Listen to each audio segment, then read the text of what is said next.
Welcome to the Deep Dive. Today we're tackling a concept that sounds simple, but has some real strategic depth. Below the fold, or BTF. Yeah, BTF. We've got a stack of sources, and our mission is really to give you a shortcut to understanding why this often overlooked space is so critical. It really is. It's one of those terms, right? Everyone kind of throws it around, but let's pin it down. Below the fold, fundamentally, means any content on a web page, text, ads, whatever, that you can't see when the page first loads. You got to scroll. You have to scroll down to see it. If you scroll, it's BTF. Simple as that. And the origin story is kind of amazing, isn't it? It comes from old-school print newspapers. Yeah, literally the physical fold. The actual crease in the paper. Yeah. Separating the big headlines flash from, well, everything else inside. It's a great analogy because digitally, above the fold, or ATF, still gets seen as the prime real estate, for grabbing attention first. Right, the initial hit. Exactly. But, I mean, if your strategy stops at the fold, you're missing a huge piece of the puzzle. Understanding BTF is, well, it's essential for really smart audience targeting. And for planning across different channels, right? Precisely. It's about focusing on who actually converts, not just who happens to see the top bit. Okay, let's unpack that, because it seems counterintuitive. We know attention drops off the second scrolling is involved. So why spend time and resources on content that needs that extra user effort? Yeah, why bother when clicks are obviously lower down there? Right. It's about quality over quantity. That's the core idea. The act of scrolling itself, it's like a filter. Users who scroll are telling you something. They're interested. They're definitely interested. We see basically 3 big reasons why optimizing BTF pays off. First one is added engagement. Okay. Someone who scrolls past that initial ATF view, they're self-selecting. They're saying, okay, I want more. They're receptive. So BTF content keeps that engagement going. So it's not just throwing more stuff down there, it's continuing the conversation with someone who's already leaning in. Exactly. You're talking to someone actively looking for answers or more detail, which naturally helps drive conversions. That reframes it completely. ATF is maybe the hook, BTF is reeling them in. Nicely put, yeah. And the second big plus is strategic placement. Think about it. Your main call to action, your buy now or sign up form might be ATF. Usually is, yeah. But people often need more info before they click, right? They need reassurance or details. Testimonials, specs, comparisons. All that stuff. Placing that supporting content strategically, BTF gives them what they need right when they're considering the action proposed ATF. It supports the main message. So it helps close the deal. It absolutely increases the chances, yeah. It's the evidence that seals it. And then there's the big underlying engine of the internet, search. Can't forget SEO. That's number 3. Search engine optimization. Okay, how does BTF play into that? Well, Google, Bing, they don't just stop reading at the fold. They crawl and index the entire page content. Everything. Everything. So rich, relevant BTF content, that helps your overall page authority and SEO ranking, which means more organic traffic finding your page in the first place. Okay. That makes sense. But here's the pushback, right? If it's so good for engaging the really interested folks and helps SEO, why isn't every page perfectly optimized below the fold? Yeah, why does so much BTF space feel like an afterthought? Exactly. Isn't it sometimes just throwing good money after bad, optimizing content maybe only 20% of visitors will even see? That's fair. And it points directly to the real-world challenges. It's not always easy. There are, I'd say, 4 main difficulties. The first, the most obvious one, is what you mentioned: decreased visibility. Fewer eyeballs. Just fundamentally fewer eyeballs compared to ATF. It's outside that initial view. So any ad you place there just has less chance of being seen, fewer clicks, fewer interactions. Which means each impression has to work harder. You got it. You have to be really careful about what goes there to make sure you're getting value, maximizing revenue from those fewer views. And that visibility issue gets way more complicated with all the different devices people use. The fold isn't even in the same place anymore. Oh, absolutely. That's challenge number 2. Mobile optimization. It's a nightmare. It can be. That line, the fold, it changes dramatically depending on whether someone's on a huge desktop monitor, a tablet, or, a tiny phone screen. And most traffic is mobile now. The majority. So you have to think mobile first.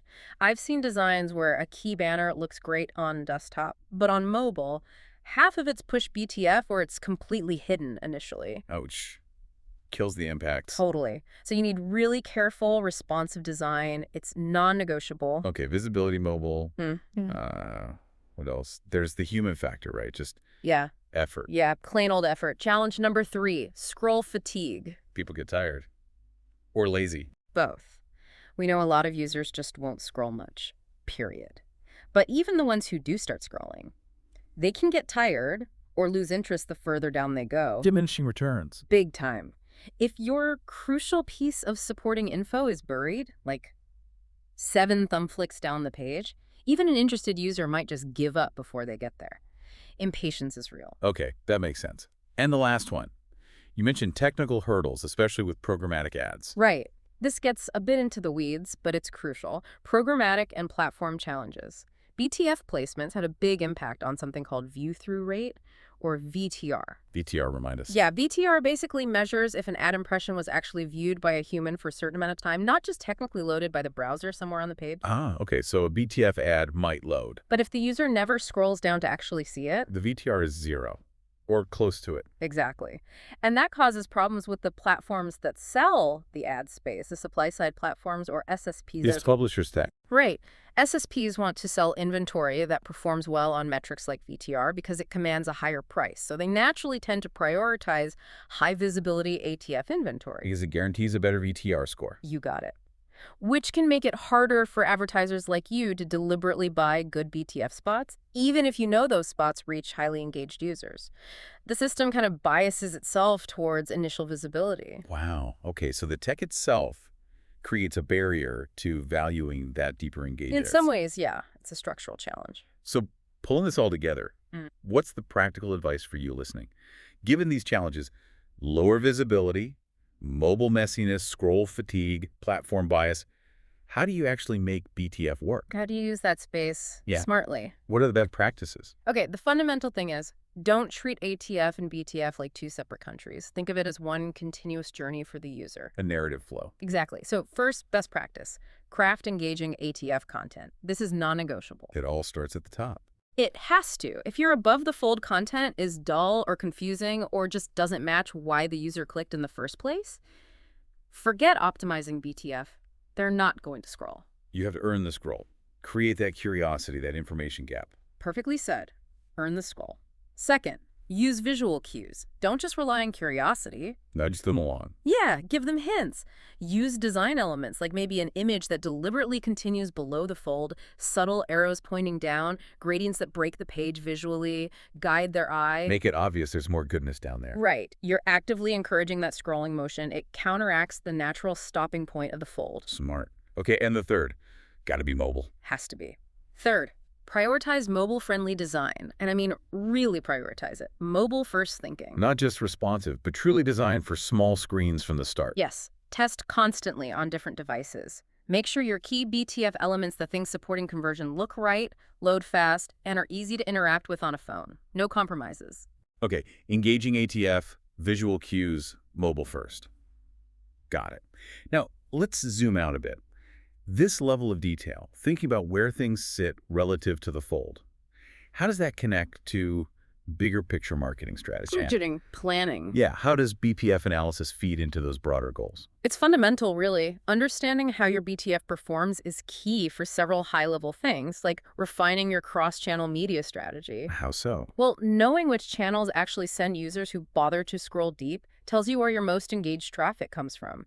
It also helps set realistic marketing benchmarks. Comparing against competitors. Exactly. And maybe most importantly, it allows for smarter budget planning. You can start shifting budget not just to channels that deliver cheap impressions ATF, but to those delivering high-quality interactions BTF. Focusing spend where the real interest lies. Precisely. Where the conversions are actually happening or being supported. And doing that effectively requires knowing what competitors are doing, not just their ad creative, but where on the page they're placing key messages. Oh, absolutely. Competitive intelligence is key.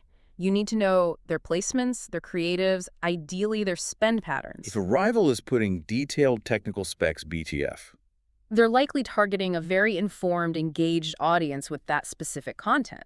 That tells you something about their strategy, which helps inform your strategy and how you allocate your own resources. so analyzing BTF performance isn't just optimizing a single page.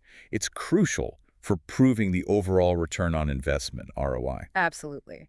It helps justify your spending decisions by connecting them directly to high-value user behavior. Fantastic. Okay, so summing up, the big takeaway here seems to be, don't write off below the fold. It's not junk space. Far from it. It's more like a filter.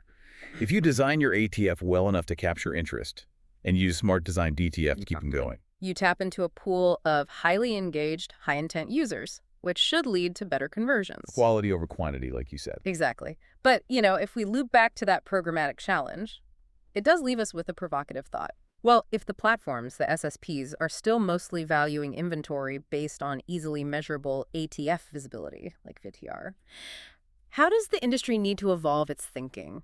How do we value that quality of engagement? Right. How do we properly account for the user who makes that conscious decision to scroll, signaling deeper interest? Are we potentially missing out on understanding real conversion drivers by focusing too much on just those first easy-to-measure impressions? What insights are being left on the table? That's the tension. That's something advertisers and platforms really need to grapple with moving forward. Definitely food for thought as you plan your own strategies. That's a great place to leave it. Thanks for joining us on this deep dive below the fold. Thanks for having me. We'll catch you next time on the Deep Dive.